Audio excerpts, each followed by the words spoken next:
નમસ્કાર વહાલા વિદ્યાર્થી મિત્રો, હું છું હિનલ જોગાણી. આપની પોતાની યુટ્યુબ ચેનલ ઓશિયન કોચિંગ ક્લાસીસમાંથી આપ સર્વ વિદ્યાર્થી મિત્રોનું હાર્દિક સ્વાગત કરું છું.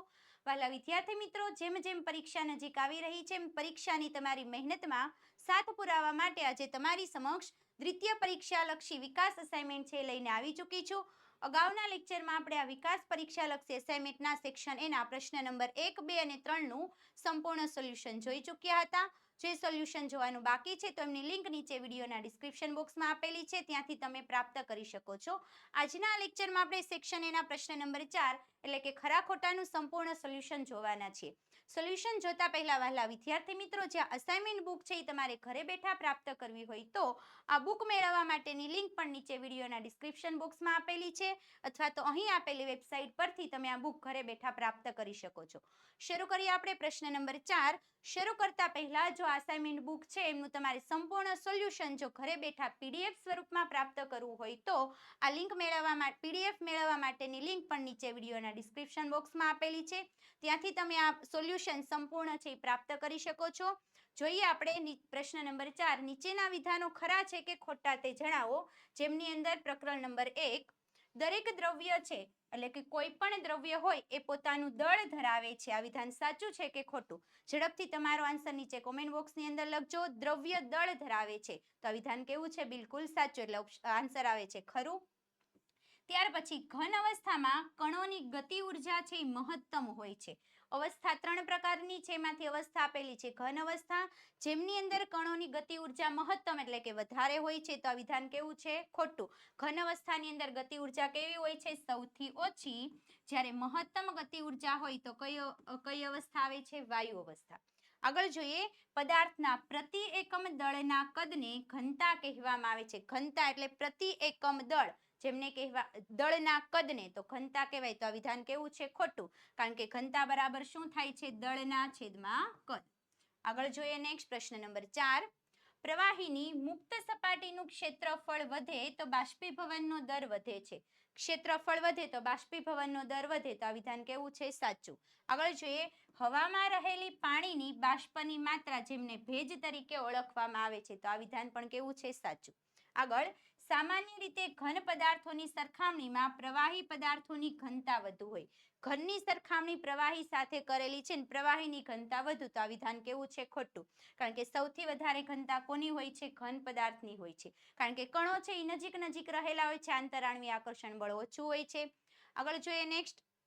આગળ વધતા પહેલા વહાલા વિદ્યાર્થી મિત્રો, પ્રથમ સત્રાંક પરીક્ષાની જેમ આ વર્ષે પણ દ્વિતીય સત્રાંક પરીક્ષાની અંદર શંખનાદ સિરીઝ સ્વરૂપે તમારા માટે મોસ્ટ આઈએમપી પ્રશ્નપત્રો એવા તૈયાર છે, જેમની અંદર પ્રશ્નપત્રો ગુજરાત સરકારની બ્લુપ્રિન્ટ મુજબ તૈયાર કરેલા છે, અને આ દરેકે દરેક પ્રશ્નપત્રોની અંદર જે મોસ્ટ આઈએમપી પ્રશ્નો છે એમનો સમાવેશ કરવામાં આવેલો છે, અને જે દરેકે દરેક વિષય માટે ઉપલબ્ધ છે. જો આ પ્રશ્નપત્રનું સોલ્યુશન તમારે પીડીએફ સ્વરૂપમાં જોઈતું હોય તો એ પણ પ્રાપ્ત થઈ શકે છે, અને વિડીયો સ્વરૂપમાં તમને સોલ્યુશન આપણી પોતાની યુટ્યુબ ચેનલ પરથી પ્રાપ્ત થઈ શકે છે. આ ઉપરાંત તમારે જો કોઈ પણ વધારે માહિતી પ્રાપ્ત કરવી હોય તો અહીં આપેલો કોન્ટેક્ટ નંબર 7046222254 પર તમે કોન્ટેક્ટ કરીને માહિતી મેળવી શકો છો. આગળ જોઈએ નેક્સ્ટ પ્રકરણ નંબર 2. લોખંડને કાટ લાગવો એ રાસાયણિક ફેરફાર છે. રાસાયણિક ફેરફાર એટલે શું? એક વખત ફેરફાર થઈ જાય ત્યાર પછી એમને ઉલટાવી શકાતો નથી, અથવા તો પદાર્થને મૂળ સ્વરૂપમાં પાછો ફેરવી શકાતો નથી. તો લોખંડને કાટ લાગી જાય, કાટમાંથી ફરી પાછો લોખંડ બનતો નથી, એટલે આ વિધાન કેવું છે? સાચું છે. આગળ જોઈએ, સંયોજનના ઘટકોને ભૌતિક પ્રક્રિયાઓ દ્વારા અલગ કરી શકાય છે. આપેલું છે સંયોજન, સંયોજન હોય તેમને અલગ કરી શકાય તો આ વિધાન કેવું છે? ખોટું. મિશ્રણના ઘટકોને અલગ કરી શકાય પણ સંયોજનના ઘટકોને અલગ કરી શકાતા નથી. પિત્તળ એ સંયોજન છે, કારણ કે તે તાંબુ અને જસતનું બનેલું છે તો આ વિધાન કેવું છે? ખોટું, કારણ કે પિત્તળ સંયોજન નથી, પિત્તળ શું છે? મિશ્ર ધાતુ છે. આગળ જોઈએ નેક્સ્ટ. કાદવ છે એ સોલ છે. વિધાન સાચું છે કે ખોટું? તો આ વિધાન કેવું છે? સાચું.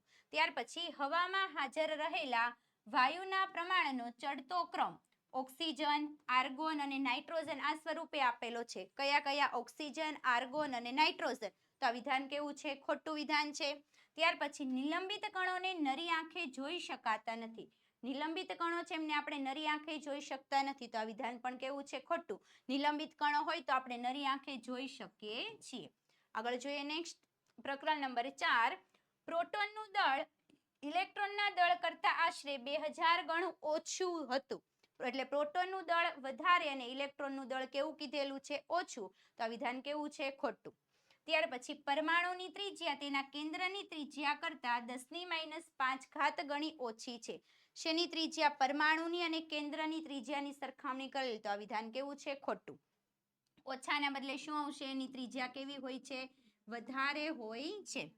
ત્યાર પછી સૌથી બહારની કક્ષામાં વધુમાં વધુ 10 ઇલેક્ટ્રોન સમાવી શકાય તો આ વિધાન પણ કેવું છે? ખોટું. કારણ કે 10 નહીં, કેટલા સમાવી શકાય છે? 8 ઇલેક્ટ્રોન. આગળ જોઈએ નેક્સ્ટ. હાઇડ્રોજન, સોડિયમ અને લિથિયમની સંયોજકતા સમાન છે. હાઇડ્રોજન, સોડિયમ અને લિથિયમની સંયોજકતા સરખી હોય છે તો આ વિધાન કેવું છે? સાચું. કારણ કે બધાની જ બાહ્યતમ કક્ષામાં કેટલા ઇલેક્ટ્રોન જોવા મળે છે? 1 ઇલેક્ટ્રોન. હાઇડ્રોજનનો પરમાણુ ક્રમાંક 1, સોડિયમનો 11 અને લિથિયમનો કેટલા? 3. તો 3 ની બાહ્યતમ કક્ષામાં સરખા ઇલેક્ટ્રોન છે. આગળ સમસ્થાનિક તત્વોની રાસાયણિક પ્રક્રિયાઓ છે એ સમાન હોય છે. જે સમસ્થાનિક તત્વો છે એ તમામ તત્વોની રાસાયણિક પ્રક્રિયા સરખી હોય તો વિધાન કેવું છે? સાચું.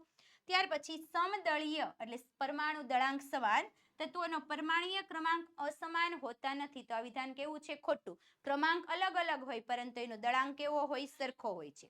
આગળ જોઈએ નેક્સ્ટ. આગળ વધતા પહેલા વહાલા વિદ્યાર્થી મિત્રો, જે આ પરીક્ષા લક્ષી અસાઇનમેન્ટ છે, અસાઇનમેન્ટનું સંપૂર્ણ સોલ્યુશન જો તમારે પીડીએફ સ્વરૂપમાં પ્રાપ્ત કરવું હોય તો આ પીડીએફ મેળવવા માટેની લિંક પણ નીચે વિડીયોના ડિસ્ક્રિપ્શન બોક્સમાં આપેલી છે. ત્યાં તમામ પરીક્ષા લક્ષી અસાઇનમેન્ટનું તમે સંપૂર્ણ સોલ્યુશન પ્રાપ્ત કરી શકો છો. આગળ જોઈએ નેક્સ્ટ. પ્રકરણ નંબર 6. વાલ, વટાણા અને મગના બીજા આવરણમાં ઢંકાયેલા દ્રઢોતક કોષો હોય છે. એટલે કે એમની આસપાસ જે આવરણ જોવા મળે છે, બીજા આવરણ જે મૃત કોષોનું બનેલું હોય છે. તો મૃત કોષો કઈ પેશીના છે? તો દ્રઢોતક પેશીના. તો વિધાન કેવું છે? સાચું.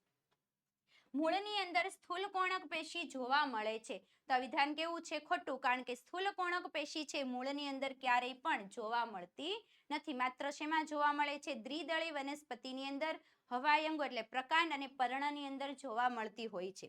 ત્યાર પછી અન્નવાહક પેશીના બધા જ કોષો જીવંત હોય છે એવું કીધેલું. અન્નવાહક પેશીના જે 4 ઘટકો છે એમની અંદરના કોષો જીવંત છે પરંતુ માત્ર એક જ ઘટક મૃત હોય છે તો અહીંયા બધા જ કીધા તો આ વિધાન કેવું આવશે? ખોટું.